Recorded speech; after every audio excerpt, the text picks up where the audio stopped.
Hi everyone, আশা করি তোমরা সকলে খুব খুব ভালো আছো। আর আমার শরীরটা একটুখানি খারাপ আছে, তোমরা আমার ভয়েসটা শুনেই বুঝতে পারছো। তো অনেক দিন পর একটা ভিডিও তোমাদের সাথে শেয়ার করছি। আসলে আমার পরীক্ষা ছিল, বুঝতেই পারছো। তো যাই হোক, পরীক্ষা এখন আমার শেষ হয়ে গেছে। তো আমি ভাবলাম একটা মেকআপ লুক তোমাদের সাথে শেয়ার করাই যায়।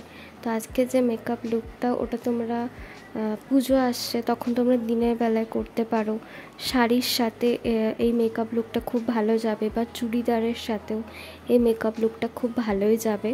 তো তোমাদের আমার ভিডিও কেমন লাগছে অবশ্যই আমাকে কমেন্ট করতে পারো যে তোমরা নেক্সট কি মেকআপ লুক দেখতে চাও।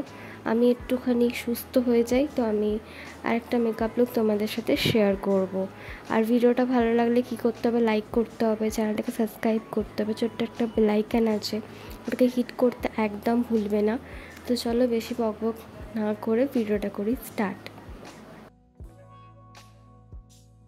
প্রথমে আমি একটা ভেজিং লাগাচ্ছি ফেসে, তোমরা চাইলে ময়শ্চারাইজার লাগাতে পারো। এরপর আমি প্রাইমার লাগাচ্ছি, আর আজকে আমি একটুখানি ইলুমিনেটর লাগাবো। তোমরা দেখতে পাচ্ছ ইলুমিনেটরটা লাগানোর পর আমার ফেসে কত সুন্দর একটা গ্লো করছে। আর এরপর আমি আইব্রোটা করে নেব, ভালো করে কনসিলারটা লাগিয়ে নিচ্ছি। ভালো করে কনসিলারটা লাগিয়ে নেওয়ার পর সেটাকে ভালো করে বেন্ড করে দেব।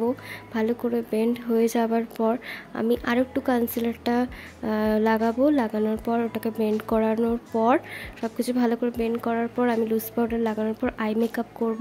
প্রথমে এই একটা আইশ্যাডো দিয়ে ভালো করে বেন্ড করব। এখানে আমি একটুখানি কাজল নিয়ে ভালো করে বেন্ড করেছি। এরপর এখানে আমি একটা শিমার লাগিয়েছি, আর এখানে আরেকটা আমি শিমার ইউজ করেছি। এরপর আমি ফেসেতে কনসিলারটা অ্যাপ্লাই করে নেব, ফাউন্ডেশন যেভাবে অ্যাপ্লাই করে। ভালো করে লুজ পাউডার লাগানোর পর আমি এখানে বনজারটা ভালো করে লাগিয়ে নেওয়ার পর আমি ব্লাশ লাগাবো। ব্লাশটা ভালো করে লাগানোর পর আমি এখানে হাইলাইটার লাগাচ্ছি। হাইলাইটারটা ভালো করে লাগানোর পর আমি এখানে লিপস্টিক লাগাবো।